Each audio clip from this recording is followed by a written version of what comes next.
Shut up and sit down.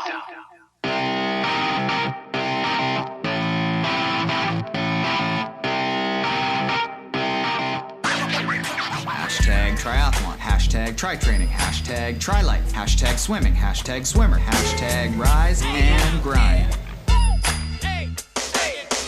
People laughing at me when they see me from afar, acting like they're happy and I can't afford a car. I got the money to spend it by, but why? I already feel fly, just cruising on my ride. You are listening to the Dialed Podcast with Matt Legrand, Evan Price, Lance Hepler, and Jake Von Turing, also known as the Little Dog and Pony Show that sometimes talks about bikes and triathlon stuff. So we are clear here. You are the one who pressed play. Just saying. Tip of the day. Be not afraid of growing slowly. Be afraid only of standing still. Now, go get moving. Peace sign, say what's up to the cars. Looking at my girlfriend on the handlebars. Grown ass man, I be looking like a tar. I'm saving gas money, dog. Times are freaking hard.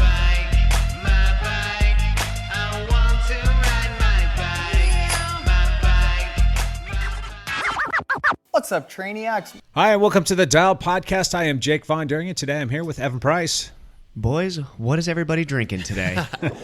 Okay, so if people are watching the live stream or watch the live stream later, it looks like I have this massive bomber of beer. Matt is definitely not drinking anymore. I promise I'm not drinking this big beer. I'm drinking sparkling water, which is right next to it.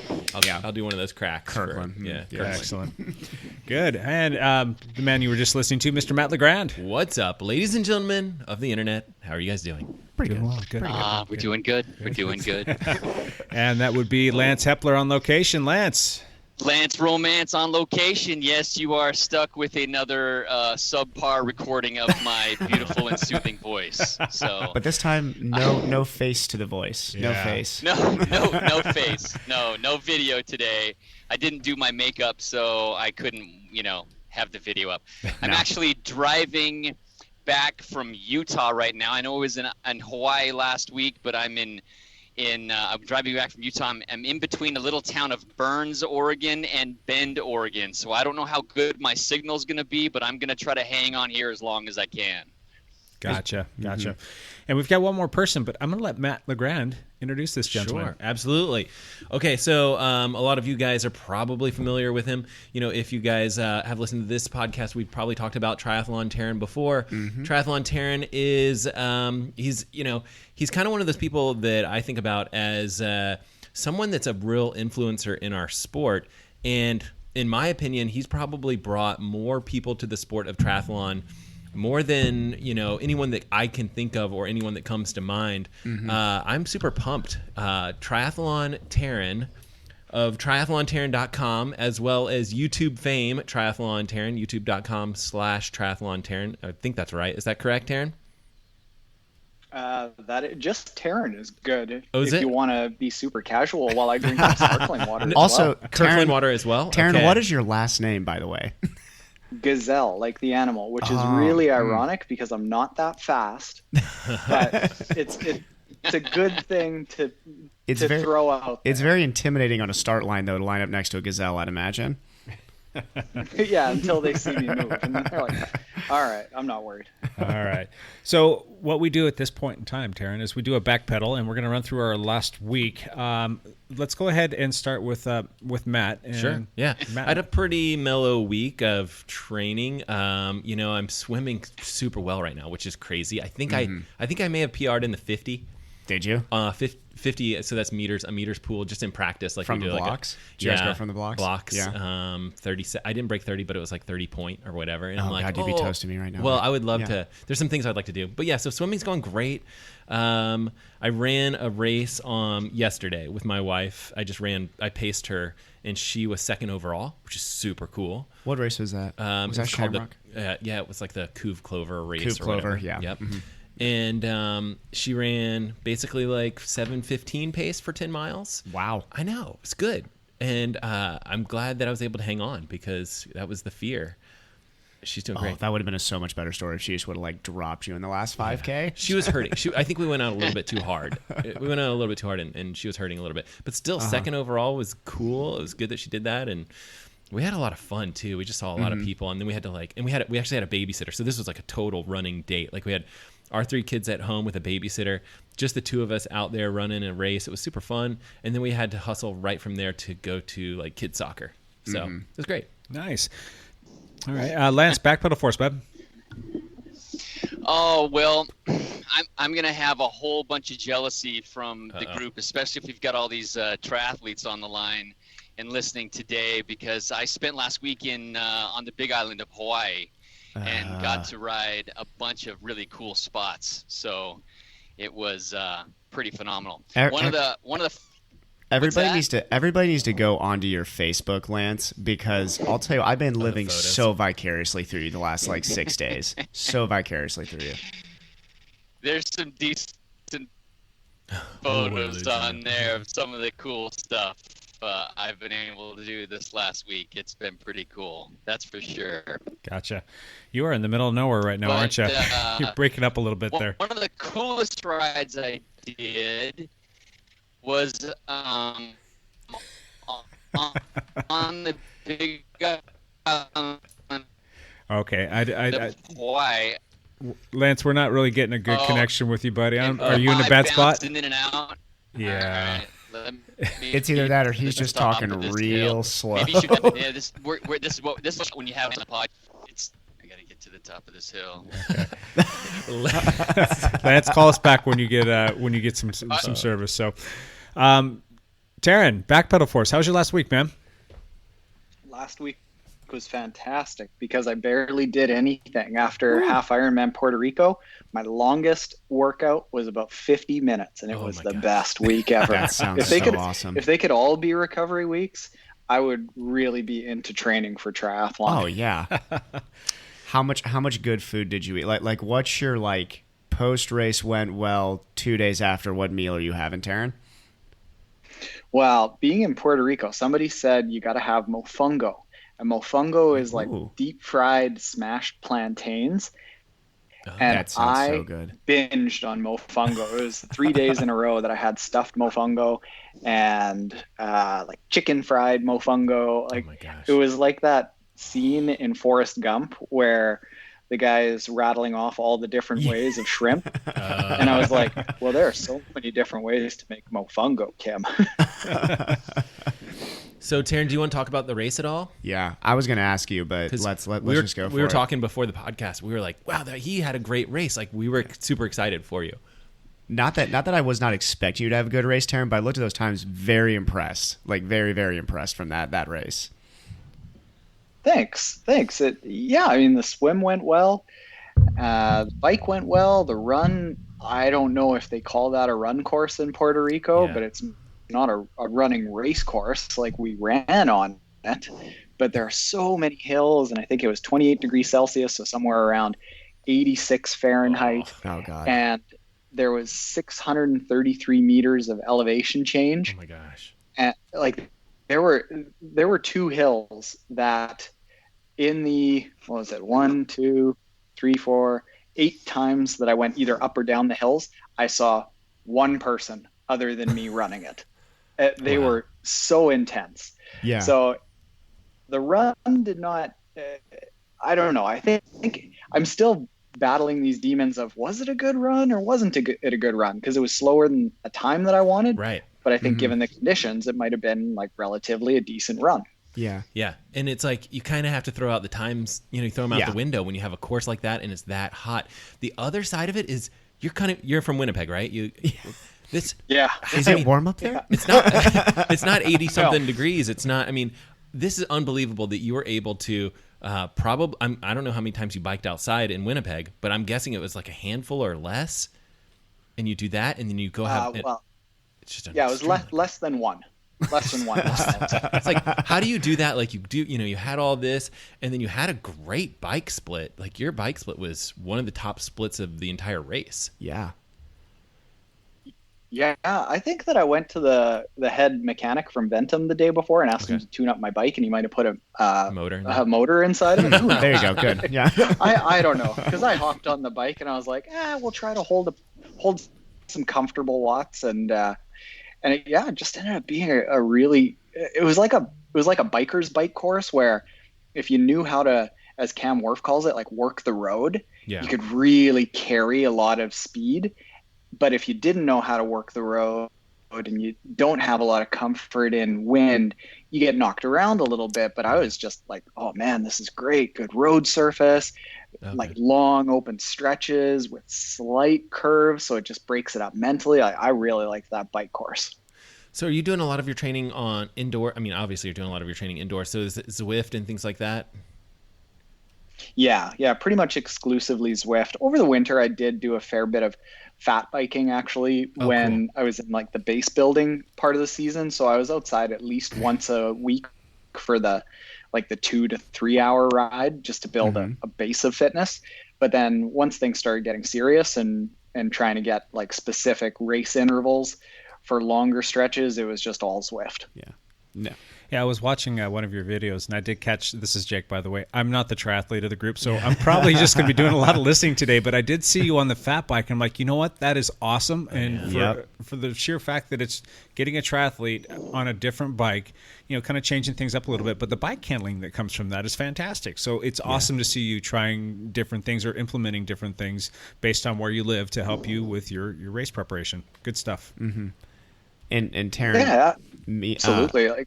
Oh, go ahead. Go. So being up from how many months out of the year are you able to spend on a fat bike? Because I'm from Ohio originally, so much colder out there, and we would have a lot of my cycling friends who would buy fat bikes, and they get a good 4 or 5 months use out of them. And I know in the Pacific Northwest, you'd maybe get 3 days use out of them. So yeah, that'd be about right. Like I was just on the fat bike a couple hours ago, so here we are, end of March, and basically as soon as the snow crisps up and stops being really sloppy, so around here that's end of November, beginning of December, so we get a good 4 months of it. Oh, that's cool. That's pretty good. Yeah. All right. Let's did you want to talk more about the race stuff, Matt? Or we'll delve into that a little bit more. Back into that. Yeah, sure. Well, we're still kind of in our backpedal here. I don't really care too much about me. I did like a fun team ride, which was fantastic. Yeah, how was that? It was incredible. I mean, how far did you guys go? It was almost 80 miles, and it was just a big slugfest with a bunch of super strong guys. So where'd you guys end up stopping? We went all the way out to Multnomah Falls. Okay, that's back, and it was a great day for riding. Did you have coffee out there, Multnomah Falls? Coffee and fudge. No. So we started at a donut shop, awesome. Which was awesome because everybody kind of like, being cyclists, everybody's like, oh, you want to split a donut with me? I have guys like 3 guys splitting one donut because they don't want the calories. But we got out to Multnomah Falls and had a little piece of fudge and some coffee or espresso and whatnot. But Sean Martin, right before we got there, double flatted.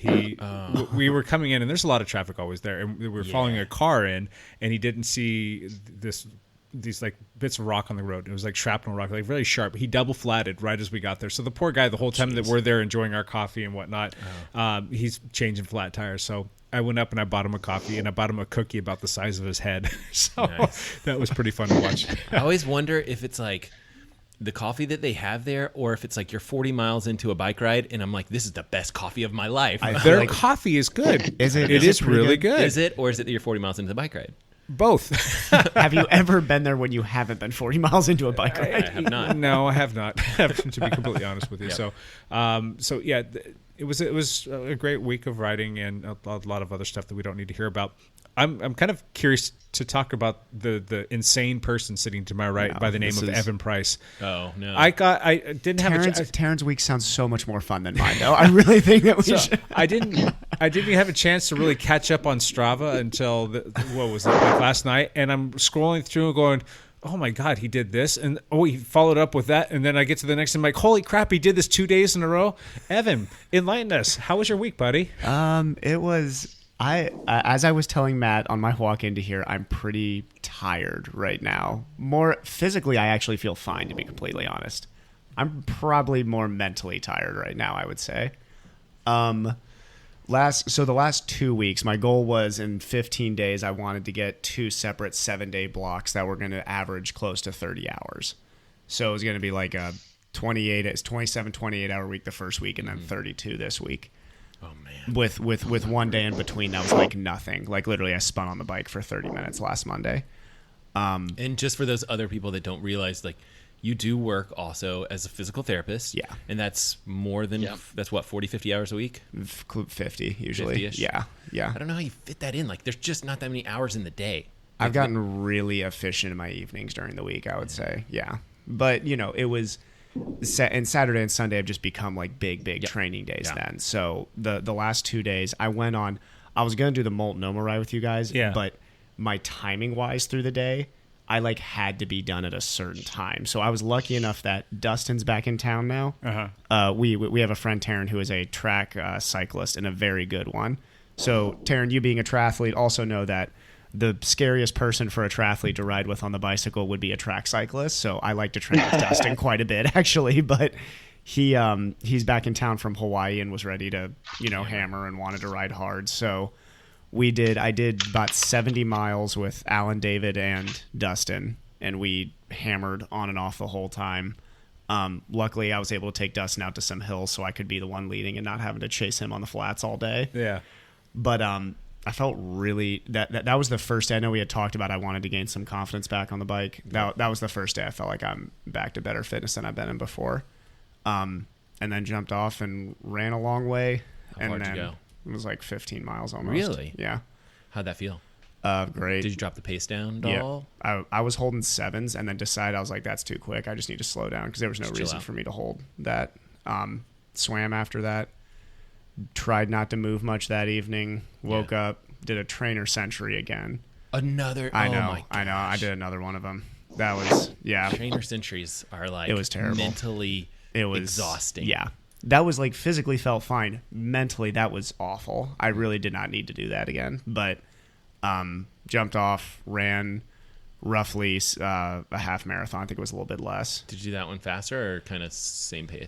That was just legs were dead. Just whatever pace I could hold. And it was warm too, which was good because I actually wanted to go outside when it was a little bit warm. I was thinking about you doing that 10 miler. I was like, Evan would be finished with his half marathon because I went 1:13 for the 10 miler, and I was like, you could do a half marathon that same time. I was like, that's good.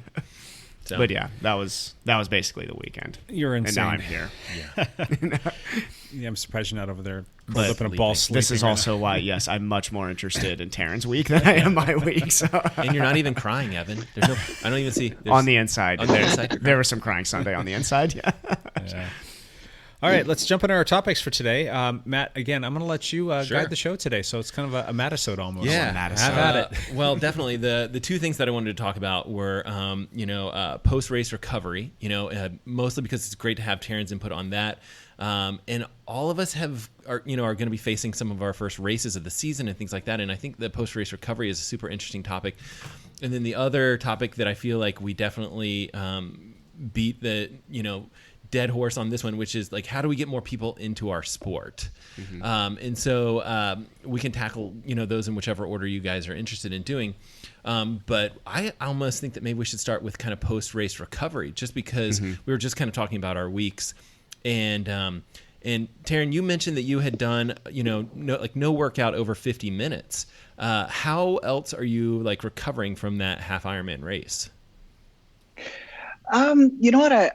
I use the time after races or big events as just as much a mental break as a physical break. So I don't tend to put a lot of stress on. I've got to use recovery boots or cold showers or things like that, or specific foods. I sort of just do what my body feels like doing. And if some days that's go for a run, which last week ended up being a mistake, I felt like going for a run, so I went for a run. Legs weren't quite run ready. I just sort of go by what my body feels like doing, making sure that at no point do I really exert myself or feel tired at the end of a workout. And I eat a lot and don't really stress out about what time or when I work out. Just kind of go with the flow. So in my case, because training is also a little bit of work, it's like a little bit of a mental vacation for me as well, to make sure that just mentally I can take that time off after a race. Nice. Yeah, Taren, I think you make a great point that I think sometimes we way overestimate the physical needs of recovery. Our bodies as endurance athletes are fine with the recovery cycle. They're really good at the recovery cycle. the mental part, I agree with you, Taren. I don't think that we're all as good at the mental part of it. Yeah. Realizing that, like, oh yeah, the grind of waking up at the same time every day and doing the same thing, you need a break from that every once in a while. Especially when you're in Puerto Rico, for gosh sake, yeah. If you can enjoy time in Puerto Rico, then like, why are we even doing the sport, you know? Yeah, you know what? Like I look at our sport, and there's a lot of people that are in it really intensely for say 5 to 10 years, and then never come back. And I think that that's kind of the nature of our sport attracts really A-type people, and B, once those A-type people get into the sport, they obsess about it, and that's just not mentally or physically sustainable. So I think everything kind of goes by ebbs and flows of maybe one year you do an Ironman, maybe the next year you do like a swim run or a distance swim, or instead of putting your self-worth on having to be a Ironman triathlete or a triathlete that's constantly chasing PRs, I think if you take a step back and just live an endurance lifestyle and say, all right, what do I have to do to live an endurance lifestyle to do that for the rest of your life? Part of that is mental breaks. And I think that burnout is something that is really bad in our sport, that people just need to calm the F down and take a step absolutely. back. Absolutely. And I think, you know, also this being a cycling podcast too, Taren, we're lucky enough to, me and Matt get to be around cyclists all the time. And I agree with you that it has more to do with just like the people who are in their 40s and have been around endurance sports for 20, 30 years. There's this more like relaxed air about them. And that's just because they've spent years bike racing, or they've spent years like, I'm going to do a half marathon focus this year, or I'm going to do trail races. Or like we talked about in this podcast, we're going to throw on some paddles on our hand and running shoes and swim between islands and run across them or something. Yeah, the swim run stuff looks super cool. That's kind of up in, is that popular up in Canada, Taren? That on the Vancouver side, probably. Vancouver side. Okay. What's that style of racing called? Yeah, I think we might have one around, I think there's one in like Muskoka area, but I'm not sure. There are a couple buddies that are just literally starting to be like the first guys locally that are training for it. But I think it's going to grow crazy fast because it looks like a ton of fun. Oh, it looks like because it's so ridiculous. Oh yeah, you're swimming with shoes on, which is great. Yeah, we talk about on this podcast all the time about like how fast like gravel cycling is kind of growing as a sport, especially in this and I region, wonder if there's something similar, you know, in triathlon side of things where maybe it's one of those like swim run events, or maybe it's some like off-road triathlon. I don't know, but that, you know, definitely could be a mental break, you know, if you're training for something that's a little different than, you know, the standard Ironman, right? Where it's like, you know, you're going to go hit the roads and do all this stuff. I think this blends into our how do we get more people into the sport? You think? Yeah. We make it less pure PR based. I mean, I get weekly, every single week, I have either it's a patient or a friend of mine asking me questions on like, you know, how do I get better on the bike? How do I get better on the run? How do I get better in the swim? And the questions are never like, you know, like, I'm really tired of like being, you know, PR based right now. Like, what else is there out there? People are just obsessed with like, I want to get my 40K faster. I want to get my half marathon PR faster. So yeah, I think it's just taking away that PR pressure is probably how we get more people into the sport. Yeah, I'm not sure. It's such a tough question for sure. I like the idea of being like, oh, I can go maybe because I can't set any personal records on the running side. So it's like, but I mean, like I could theoretically snag a, you know, if we do like a 40K time trial on the bike, like there's a chance I could PR in that. And then, you know, there's a chance I could PR in a lot of the triathlon stuffs or potentially a lot of the swimming stuff, right? Because I've, Taren, have you ever done like just a swim meet, like straight up swim meet? Yeah, and I got disqualified from it. It was great. Tell that story. Perfect triathlete. That's awesome. You got to tell that story. Let's hear that. Well, I just wanted to get in a swim workout that day, and the pool was closed because there was a meet. So I walk up and I was like, I'll actually turn this into a workout. So I picked a bunch of events that were kind of close together, but amounted to about 2,500 meters of hard swimming. And I used my floaty pants for them. And like purposefully, because that was what I wanted to do in the workout. So I did a 1,500 meter event, and the guy came up after I air quotes won it. And he's like, "Hey man, I'm sorry. We're going to have to disqualify you because of those neoprene shorts." And I'm like, "Oh yeah, I know. I just wanted to do a workout." Like, no, That's awesome. like, I'm sorry. I hate to say this. Like, no, like I knew I was getting disqualified. It's okay. That's awesome. At that point, you should have just jumped in with like the full sleeve wetsuit and acted like you had no idea why you got disqualified. Yeah, this is crap. Yeah, this is ridiculous. That'd be hilarious. That's too funny. Let's get back to the post-race recovery. Yeah. Do you have like a specific go-to for your races and your training sessions and all the different ways that you're out there doing your different stuff? You guys do way too many things. I just like riding my bike and thinking about, all right, I'm just going to get something to eat. But what is it that you do? I mean, do you have a routine? Do you have a go-to? Mine? Yeah. Sorry, Taren. Yeah. Yep. I tend to manage the recovery as from a standpoint of not building up a ton of fatigue throughout training. So instead of having to recovery and fatigue management at the forefront of something by saying, all right, well, if my fatigue levels get massively high, here's how I have to deal with that. I sort of have like a low hum of fatigue throughout. And that allows me to just pop in a day of, say, like an easy ride on a Monday or an easier swim on a Friday. And that's really enough to manage some fatigue and recovery. I don't have to do these massive like 2-week tapers or really be conscious of fatigue levels because I don't really build up a ton as I go. And then that allows me to recover a little bit easier after the race because it doesn't take a lot out of me. I've kind of just got a nice baseline of fitness that I can come in and out of races fairly easily. So yeah, I sort of manage recovery from the standpoint of like overall management as opposed to a acute variable that I try to manage. That's a really good point, Taren. I think we're all looking for that like silver bullet with that. Everybody's like, oh, well, if I wear these Normatec legs twice a week, will that make me faster in the short term here? Yeah, recover at a faster rate. I think that you're taking a good approach there by not you're not going outside of your system's demands just randomly 3 weeks out of the year and then hoping that you can recover in time for a big race. Right. And I think that leaves exactly like you say, like going outside of your regular systems, that so many people leave that like 3-week taper, the 2-week taper up to chance, because there's a lot that can go wrong when you have your cortisol levels dip for that long. And that's just what happens in a taper, that you're not giving your body that stress anymore and your cortisol levels dip.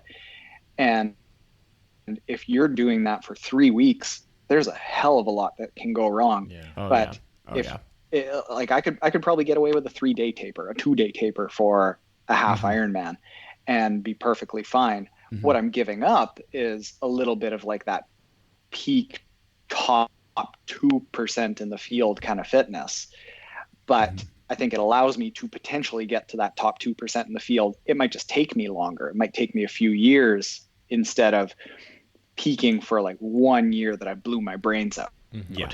And that also allows you to want to do triathlon and endurance sports for longer periods of time instead of like, I mean, I even know, younger friends of mine who I really do think had pro potential at young ages who just, they went for it for a year or two and just absolutely hated the sport by the end of that cycle. They threw themselves into training that I don't think they were ready for. And then 12 months later, all of a sudden they don't even want to get up in the morning and swim and they just quit the sport. So I think that looking at, instead of just post-race recovery, looking at like, season recovery. Recovery as a whole in a year is an awesome way to look at it. How do you recover, Evan? You did like World Championship halves, that was your end of your season. How did I recover after that? What do you do? Like, do you just contemplated quitting the sport is what I did after that. No, that week after my I always have like one race of the year that I consider my last race of the year. I don't know what that'll be this year, but I always have one. And that week after, I always go somewhere to hike, and I don't even do anything triathlon based. That's cool. I kind of like Taren, I eat whatever I want to eat. Right. Just like just absurd amounts of food. Yeah. But that's more like we talked about, that mental side of that recovery. Because physically, I mean, like, what does that do? Like 7 days off from the sport, I don't feel like is required for, physically for recovery. Probably 48 hours after taking it easy is fine. But, after that, you're basically physically recovered. Hormonally, you may not be recovered by that point. But yeah. I think getting in the water too. I feel like that's kind of. Yeah. I feel better if I swim a little bit. Usually, a week after an Ironman, I'll be in the water that week a good bit, and then Jake and I, we probably talked about this, where it's just like go find a new road that you want to. That might be a good road. Like just go find stuff. Like no, like whatsoever. Like nothing mentally. Definitely prepared. don't go on your old loops. Like Whereas, don't jump on your road bike and go to your like interval loop. Kind of sounds like Taren. This is kind of what you're doing too, where it's like mentally just like, oh yeah, maybe I feel like a run. You go do it, and like I would tell, like when I coach like high school kids and things like that, and I'll tell them like if they're doing, their recovery week or whatever it is, like this is your chance to find a new trail. Like go explore and like stop. Throw rocks in the water, like all that stuff that you guys are doing when you're not supposed to do that. That's it's different, but like this is the chance to do all that fun stuff. Or Jake and I will do like, oh, what's this road? We don't know. Okay, we're gonna go ride that road. Check it out. Let's go dink around a little bit. And I love taking pictures of stuff too. And I like taking a little bit of food with me sometimes and just kind of like stopping and enjoying something and just hanging out and remembering why you fell in love with what you're doing. Yeah. So. Yeah, recovery weeks are perfect for that stuff, for sure. Yeah. How long did you stay in Puerto Rico for, Taren, after your race? I only stayed until Tuesday morning. So race was Sunday, and then we left Tuesday morning. And this was actually an interesting little test that we did. We flew in right close to the race, just late Thursday night. And I normally have got into races a fair ways away, like 5 to 7 days. And I actually really like this quick turnaround of get there, race, come back fairly quick. Because I find like those bookends before and after a race, it's just like throwing you out of your groove. So there's so much time that you can build up, like putting on water weight from eating crappy food or sitting in a hotel room that isn't your normal home, and that little bit of cortisol response ends up creating bad sleep habits, and you just slowly deteriorate. But I learned this from Matt Hansen, pro triathlete, that he comes in like right close to a race, and then I started picking up that more and more pros do that, and I liked it a lot. So we came in really tight to the race, left just a couple days later so that we didn't have to be rushed after the race packing up the bike, and then save actual vacation time for a real vacation. I'm going to jump off recovery here for a second just because you mentioned his name, Taren. How do you think Matt's going to race this year? How fast do you think he can get? Because I'm a big Matt fan. I think he's going to be quick. I like Matt a lot. He's a tough one because a lot of his race depends on where he ends up in the swim.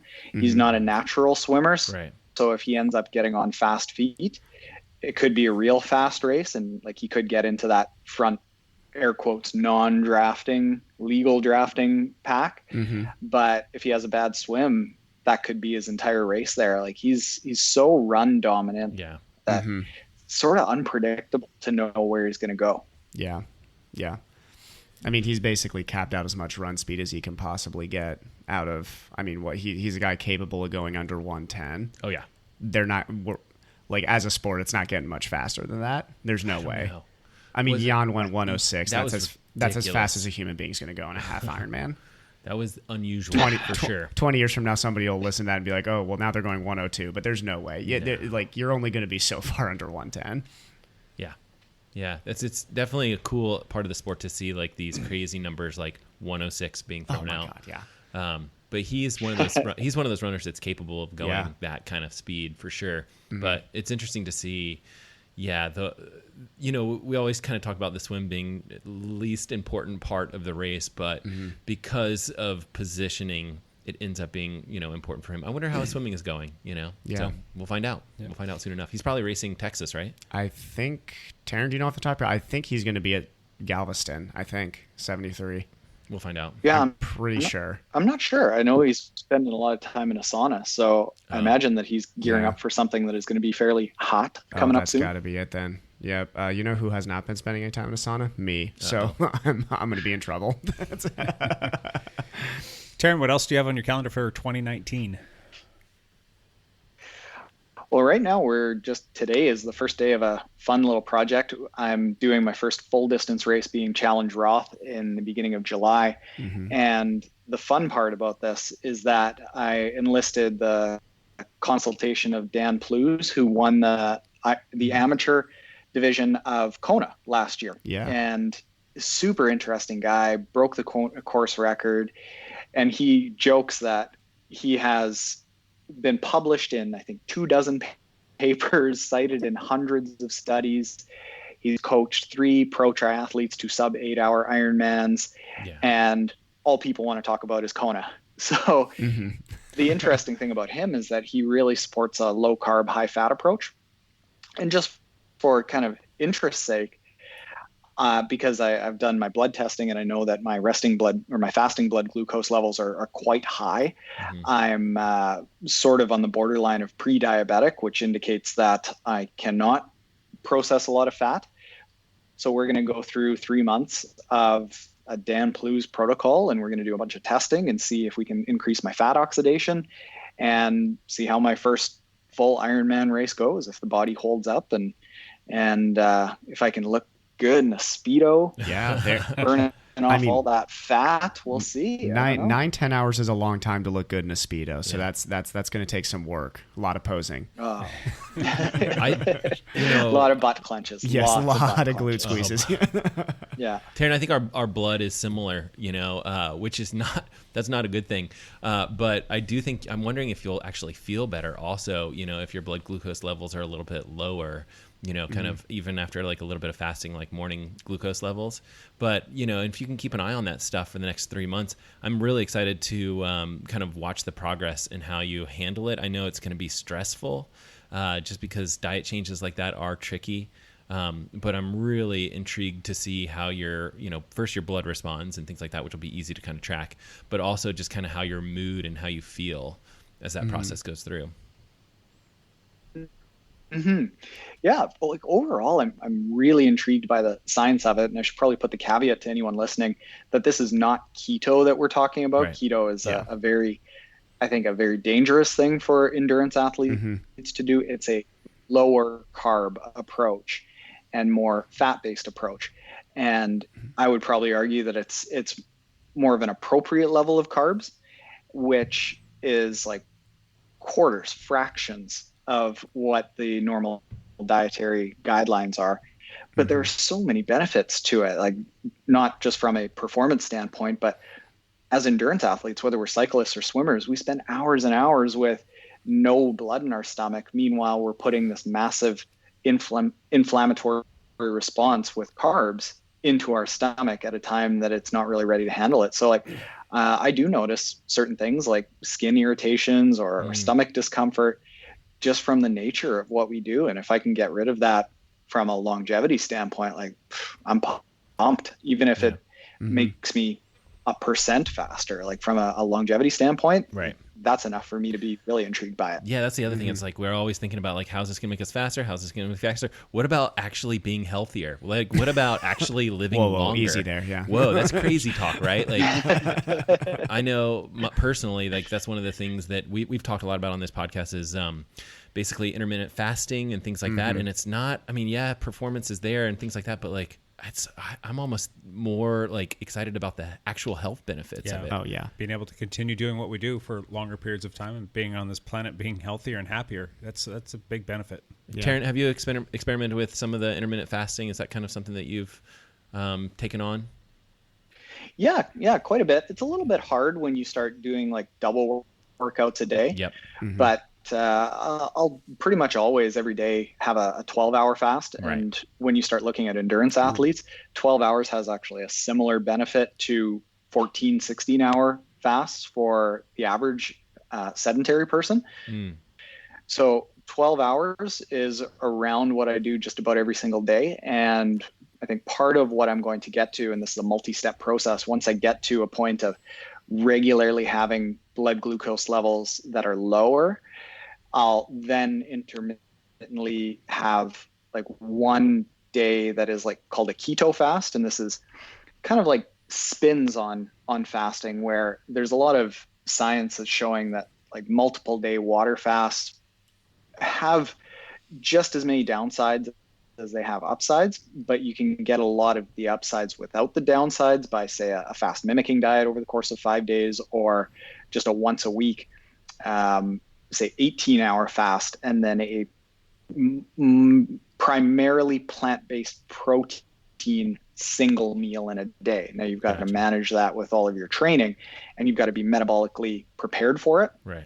So it's something that we're starting to look at incorporating. But if it were just as simple as lower your carbs to less than 50 grams a day and everyone should go keto and everyone will be great, everyone would have 6-pack abs and look as good as I'm hoping to look in a Speedo, but that's not the case. Like it's tougher and more complicated, and it takes a long time to do this right. Yeah. Yeah. And I feel like the studies just aren't, they're like, we're just figuring this stuff out right now. Like I feel like we're kind of turning the corner. Yeah. And there's a lot of, I have a new nutritionist friend of mine who, I may be in the medical field, but I do not claim to be a nutritionist by any means. But I've experimented with a lot of this just on a power size of 1 being myself, maybe 2. I've had a friend who does some of it with me.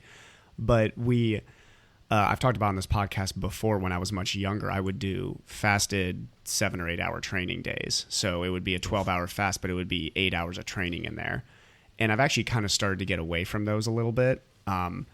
The reason I've got away, and Taren, I'll play a little bit of devil's advocate, because I do I'm really like, intermittent fasting throughout your regular day is great. But I think when you're training for, I'll talk from like a cyclist point of view, or like a track, like some of your high schoolers, Matt. Yeah. There's when we're talking about neuromuscular benefits of a workout. So let's say today's workout's 10 by 400 and I'm a high school track runner. Right. I don't want to go into that fasted. You can't, right. You have to pick and choose your workouts. Now, if today's a recovery run, that's where what Taren you're talking about, I think it's wildly beneficial to actually go fasted into those. Yeah. I think it is. I think to some extent, when you're staying well below in that fat metabolism, region still, I think that's where you can get some benefit from going on an easy run. But yeah, if you're doing 10 by 400, if you're not hitting, let's say, God, your kids are hitting 68s. Oh, yeah. Some of them probably faster. Some of them are faster. Some of them are going faster. Yeah. But, Taren, he coaches a very fast high school, but so those kids, if they don't have that available, very, very quick available glycogen at that time, they may not be able to get those same numbers. Now you could argue, are they still getting a benefit? Not neuromuscularly. Neuromuscularly, 68 seconds is 68 seconds. Right. There's no arguing around it. Yeah. That is a certain amount of force output in the muscles and a certain amount of turnover, basically neurosignals to the muscles. Yeah. And if they're not hitting those numbers, I don't think they get the benefits. It's weird because it's similar to like altitude, right? Like you think you get all these benefits by being at 7,000 feet of altitude, but it turns out that when you're running on the track and you're running slower, like that's a negative, like every time. Like, and so what they have the concept of like sleep, like live high and train low or whatever it is, so that you can have those neuromuscular benefits of hitting those. Let's say you're supposed to hit 65s on your quarters, like you need to hit those because your body knows how that feels when you hit those on the track. And then ultimately you're hoping to race at sea level or whatever it is, so you can run, like do your fast races or whatever they are. But because you think about this region, we got some very fast runners. Yeah. Portland is 100 feet in the air at its highest, right next to the river. Yeah. I mean, like we're talking like people who live in inner city Portland. I mean, we're talking sea level. Yep. That's, some of those people who have a little bit more financial means can go and travel and race it out, train at altitude. So Taren, we're right next. Well, I mean, we're very close to the Nike headquarters, and we do have a lot of like professional athletes in this particular area. And a lot of those athletes will, their schedule allows them to do certain altitude blocks and things like that. And so it's just, it's different for sure. But even at their altitude blocks, they're looking to come down to find a track as low as they can find one within a reasonable driving distance. Because just like you said, neuromuscular benefits of having those numbers and hitting those things, that speed that you want in your legs is pretty critical. Yeah. I imagine cycling is similar. So yeah, definitely. I know. Well, for cycling, it's interesting because I know Team Sky last year actually documented they did a big training block fasted. Oh, they really? they were experimenting with some, at least from what they were talking about, it seemed the diet was trying to reflect some form of, I would say, Taren, was probably more closer to what you were describing, like a lower carb diet. I don't think that they were messing around with anything keto, but they did an off-season training block at very, very low carb.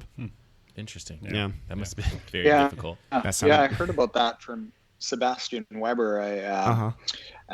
cycling coach in triathlon. He's not super well known, but I suppose in cycling he is. And he was talking about how they found that, I think it was Chris Froome is a really good candidate for a lower carb approach. And kind of because he's the top dog, they brought that sort of approach to the whole team. And I think that is largely why Team Sky did that. Yeah. Okay. Gotcha. That's interesting. I'll tell you what, I would not want to be trying to hold Chris Froome's wheel while I don't have a lot of carbs in my system. Right. That would be rough. Now, Taren, you've got some pretty interesting stuff coming up too. You know, we're talking about cycling and things like that. The masters classes that you have coming up. For any of the folks that don't actually follow you super closely, you've been talking about these master's classes, and they're really interesting looking. You kind of are talking to basically like the top dog in swimming or the top dog in cycling, or, you know, as it comes to like running, like some of the best runners, not even just, I think for the running event, it was the Sarah and Ben True. So Ben True is more of a runner. I think he's actually maybe 2 years younger than me. And so I probably raced him. Yeah, he's old. Well, he was fantastic in college. I think he ran for Dartmouth or something like that, but he is a fantastic runner, just a really cool couple. So you're getting some of the best in each individual sports. And you're kind of, I guess, chatting with these people about all kinds of different things or sports specific stuff, or can you tell us a little bit about those master's classes? Yeah. Like this is something that we're really pumped up about. And we came up with the idea mid-summer, I'd say 2018, about trying to get, the best swimmer in the sport, the best cyclist in the sport, the best runner in the sport to share their thoughts on how to do that sport well. So over the end of 2018, coming into 2019, we ended up lining up Lucy Charles to teach a course on swimming with her husband, Reese Barkley, who is also a pro triathlete and a former swimmer. Cam Worf taught a course on how to bike like Cam Worf. And that was really, really interesting because you've got a guy that's at the pinnacle of the sport, and he says that he chooses his tire pressure by flicking it with his finger. Oh, funny. And listening to the ping. Sarah True, 2-time Olympian, 3-time podium finisher in ITU World Rankings. Her husband, Ben True, the 5K American road record holder, teaching a course on running. And then we had Aaron Carson, the strength trainer to Miranda Carfrae and Tim O'Donnell, teaching a strength training course. So it sort of came together as this insane month of travel that I didn't really plan this way, but all throughout January this month, we went from Spain to LA to Boulder, or to Tucson, then to Boulder, and produced all these courses. And we've got a website now. It's like protriathlontraining.com. And just literally this week, we're starting to launch it and tell the world about it. And it was interesting. My wife was involved in producing all the media. And there was one day about 2 weekends ago that she finished it. And like she had a little tear in her eye. And she went, it's way better than we imagined. It's just so cool to hear these people at the pinnacle of the sport talk about their craft. Like, when do we get to do that in endurance sports? Yeah. When do we get to do that in anything? So Taren, since this is a cycling podcast, we'll nerd out about, because I love Cam Worf. I think that guy is so cool. Is it so in that conversation? He's a total jerk. He's you would know. I've never met the guy. So. What pro team did he come from? Do you guys? Because Cannondale, wasn't he? Was he on Cannondale's team? Am I correct there, Taren? Yeah. Okay. And he was. So I've watched some other videos on him. Is it still true that he does like 95% of his training on his road bike still? Yeah. Probably a little bit less than that. About one ride every week or every 2 weeks in a time trial position. Okay. So he's basically still, I mean, that's what your typical pro cyclist would still be training like, would, once every week or two jumping on the TT bike just to make sure you can still get in that position. But I know he was pretty adamant about talking about the quality of riding on the road bike for most of his training. Yeah, and the thought behind that, it makes perfect sense that when you get into a time trial position, your body starts deteriorating. Like it's an uncomfortable position. It's hard to put out good power. So if you're constantly in this position that is compromised, how do you really build fitness? You don't really build a ton of fitness. You might build comfort in that position, but how you build lots of fitness is by hours and hours on the bike. And if you're in the time trial position, you don't want to spend hours on the bike. And you also can't put out super high watts. So his really long endurance rides, his general rides for just basic fitness, his recovery rides, all road bike, his really hard efforts, road bike. And then there's one ride a week that is his race simulation ride where he's putting out his race effort. And that's when he pulls out the time trial bike. And I tried it leading into Puerto Rico where I did just really one ride a week in the time trial position. And I did not feel compromised whatsoever. And I felt fresh. I didn't start feeling those hip impingements and my hips starting to like get creaky and cracky when I was off the bike. And it's something that I'm going to try this build up to challenge Roth, because like there's so many reasons that it makes sense. Oh yeah, absolutely. And I mean, you think about it. The best time trialists in triathlon, they all come from cycling. Like those, they're all guys who came from cycling, which was a significant amount of time in the road bike position. And that's, I think that's, you go on a road bike ride with roadies and you're going to hurt if you're not a triathlete who spends a lot of time on a road bike. And the reason you're going to hurt isn't because, it's a new position. It's because you usually don't put out that much power otherwise. And now all of a sudden you're hanging with like, the group we have around here in Taren. I'm sure you have a group around there. Our dialed team, we got guys on that team taking pulls at over 400 watts over and over and over again, and you've got to hang on to a wheel. So that's just not the type of training that triathletes usually do together. So well, you also learn how to ride too. Like I'll pick on triathletes a little bit. We don't know how to ride in a pack. We don't know how to ride in wind. We don't know how to ride downhill, in like downhill, uphill. We don't know how to work a road to our advantage. You go and ride with road riders a lot, and that's what I do most of my training with. Like the women in our group, when I started riding with the group, were dropping me like a bad habit. Like it was crazy how well they knew how to work a bike. And you don't get that just spending all of your time on Zwift or riding by yourself in the same position and on the same roads with the same conditions every single ride. Yep. Gotcha. Let's jump into the other question that we had here real quick. How do we get more people into the sport of triathlon and or cycling? I think one thing that you can do is to do something like what Taren's doing right now. I mean, the guy has been putting out quality content to a lot of folks, and it's giving a lot of people that courage of being able to say, all right, you know what, I can do this. I can learn and I can watch and I can emulate and do what I'm doing. I have a question for you based on that, Taren. What prompted that? How did you get to the point where you're like, all right, this is something I want to do. I'm going to start creating content. I'm going to start putting it out there, and I'm going to start teaching and inspiring people to get into the sport of triathlon. Well, I've talked about this many, many times, and people can skip forward if they've heard it a bunch of times because I say it a lot in podcasts. But if you're new, I think it'll be a story that a lot of people resonate with. I was a finance guy. I had a small little investment practice selling stocks and bonds and mutual funds and life insurance. And sure, I liked the people and it was a decent job. It was my own little business, but it never really felt like something that was at all meaningful to me. And I didn't really have anything that I was creating. I was essentially moving numbers from one side of the computer screen to the other. And I just wanted something that had nothing to do with work, that allowed me to be creative in some aspect. And one of the ways that I did some marketing as an investment advisor was I made videos, but legally I could make maybe 3 or 4 that would get approved every single year. So I thought to myself, I was like, you know what? I am going to have a project that the compliance department can't say a thing about. And I made it on a hobby.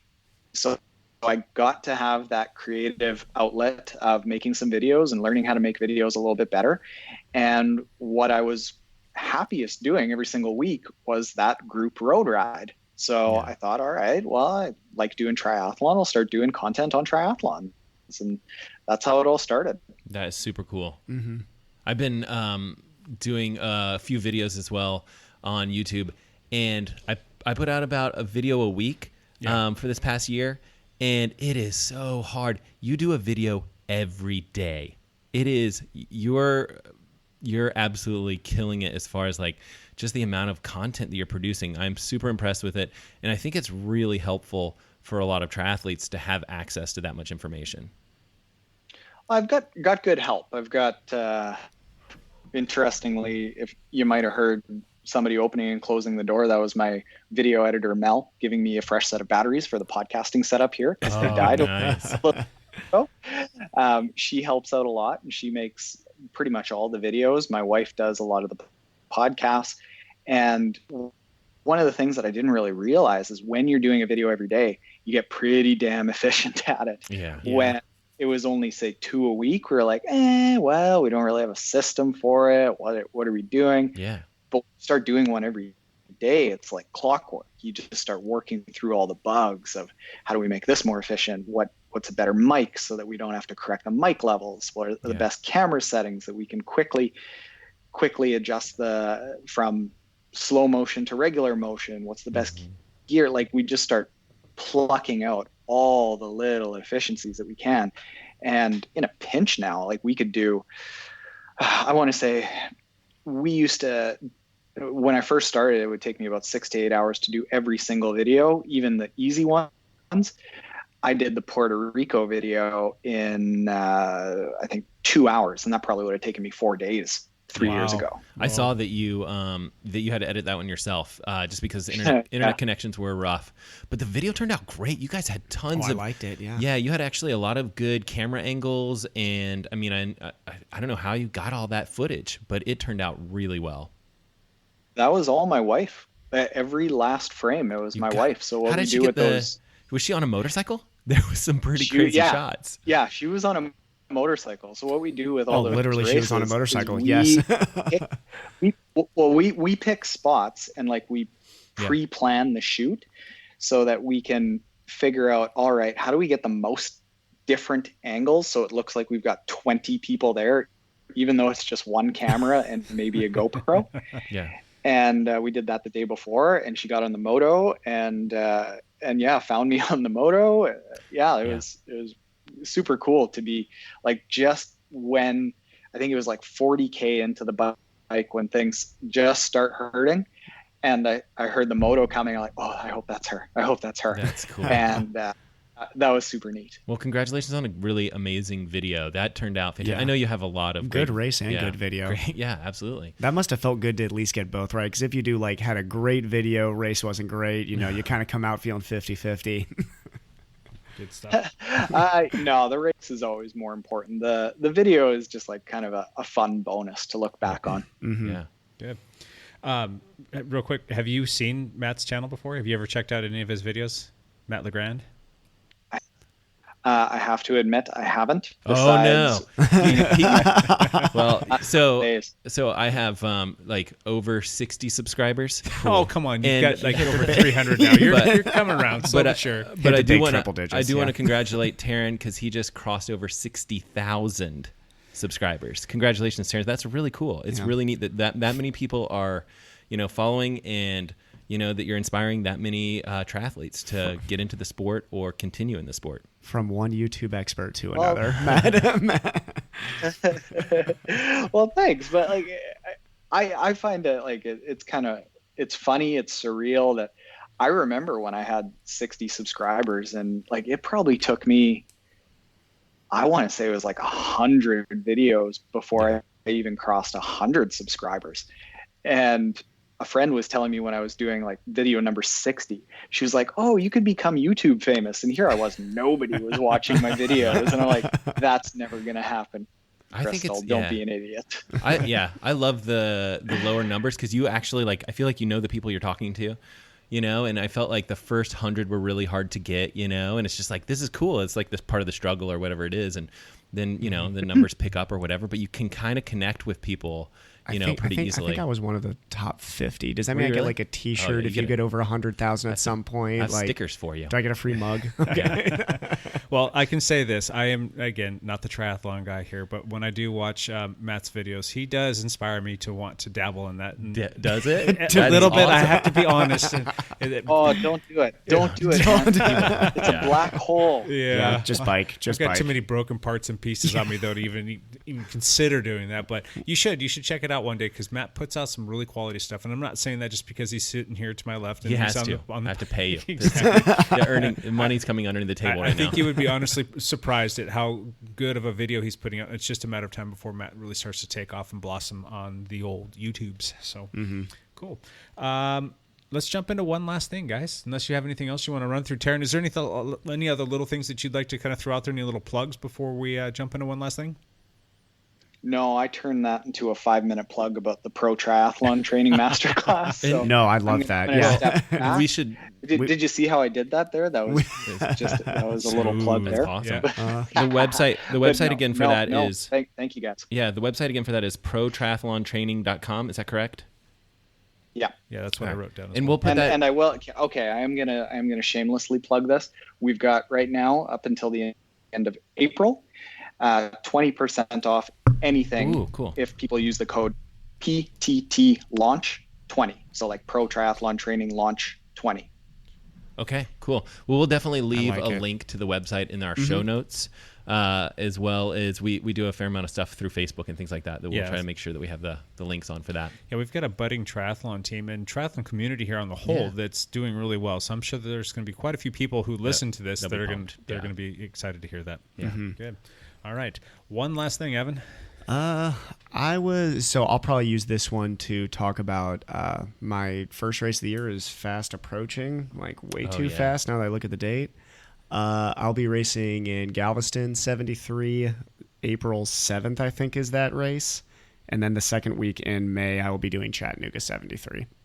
So that's my one last thing. Man. How nervous are you right now? So dang nervous. I originally was not that nervous, where I was like, it's just going to happen when it happens. Now that's closer, I'm like, oh my God. You're going to do great. Your training's been going really well. So your hours are ridiculous. You'll be just fine, my friend. Yeah, the people I'm racing are ridiculous is the problem. Matt, one last thing. The one important thing that I would like to just throw out there is congratulations to my wife for she ran really hard, and she went out hard and she put it on the line, and she was hurting really bad the last couple of miles, and she's sore today, and I'm just proud of her. Yeah. So yeah, good. Taren, one last thing. Try triathlon. Yep. And or I mean, if you want equally as time consuming and just as expensive, take up drugs. Like similar sorts of time commitments.